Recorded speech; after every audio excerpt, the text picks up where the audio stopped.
Remdesivir एक antiviral दवाई है, यानी कि यह वायरस को मारने के काम में आती है। इसकी खोज लगभग 1 दशक पहले हेपेटाइटिस बी और रेस्पिरेटरी सिंसाइटिल वायरस को मारने के लिए की गई थी, लेकिन इसका नाम ज्यादा चर्चा में तब आया जब इसका इस्तेमाल कुछ साल पहले इबोला वायरस के खिलाफ हुआ। इसके बाद इसका उपयोग कई सारे और वायरस जैसे कि एडिनोवायरस फैमिली के ही सार्स और मर्स वायरस के खिलाफ भी किया गया, और वहीं से हमें इसे नोवेल कोरोना वायरस के खिलाफ इस्तेमाल करने की प्रेरणा मिली। लेबोरेटरी में ठीक ठाक परिणामों के बाद इसका मनुष्य में इस्तेमाल करने की प्रारंभिक अनुमति मिली। इसको लेकर पिछले साल मई से ही कई सारी रिसर्च एवं ट्रायल की गई है, लेकिन इनके परिणाम काफी मिलते जुलते रहे हैं। विश्व स्वास्थ्य संगठन यानी कि WHO की द्वारा की गई सबसे बड़ी सोलिडारिटी ट्रायल के अंदर इसको खास उपयोगी नहीं पाया गया, और विश्व स्वास्थ्य संगठन ने इसके व्यापक उपयोग के खिलाफ सलाह दी। वहीं आगे चल के वर्ष के अंत तक new England journal of medicine में छपे रिसर्च आर्टिकल के अनुसार इसके उपयोग को फायदेमंद बताया गया। इन सभी रिसर्च के परिणामों को ध्यान में रखते हुए कई देशों के कई वैश्विक संस्थानों ने इसके उपयोग को कुछ एक खास परिस्थिति में कोविड रोग में उपयोग की अनुमति दी है। यदि पेशेंट घर पे है या अस्पताल में है लेकिन ऑक्सीजन की जरूरत नहीं है तो रेमडेसिविर देने की सलाह नहीं दी गई है।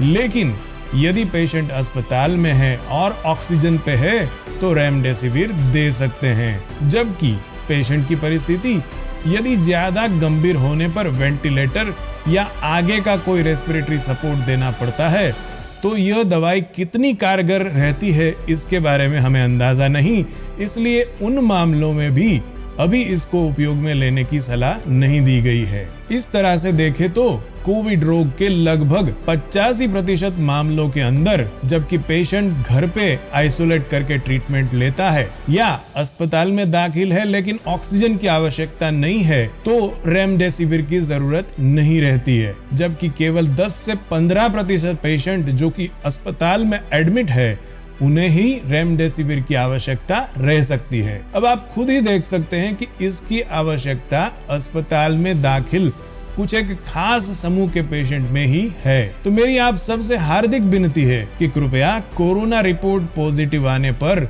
दौड़ के रेमडेसिविर खरीदने पर न चल पड़े। मीडिया रिपोर्ट के अनुसार भारत में करीब 7 कंपनी इस दवाई का उत्पादन करती है और उनकी कुल क्षमता लगभग 31 लाख वायल प्रति माह है। आज की तारीख में आज के अंकों के आधार पर देखें तो लगभग 1,40,000 केस पॉजिटिव आ रहे हैं।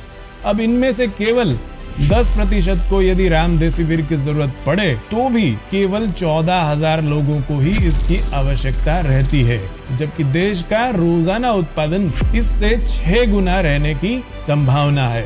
लेकिन यह हमारा डर और गलतफहमी ही है जो हमें इस दवाई की कृत्रिम किल्लत पैदा करने पर मजबूर कर रहा है, एवं इससे काला बाजार करने वाले लोगों को भी काफी हद तक प्रोत्साहन मिलता है। तो 100 बात की एक बात, कृपया धैर्य बना लें एवं इस रोग को थामने के लिए हमें हमारी सरकार और हमारे स्वास्थ्य विभाग के डॉक्टरों पर भरोसा रखना होगा। कोई भी दवाई जादू नहीं करती या कोरोना से हमें अमरत्व नहीं दिला सकती, लेकिन उसका उचित एवं संतुलित इस्तेमाल ही हमें इस महामारी से बचने में उपयोगी सिद्ध होगा। जय हिंद, जय भारत।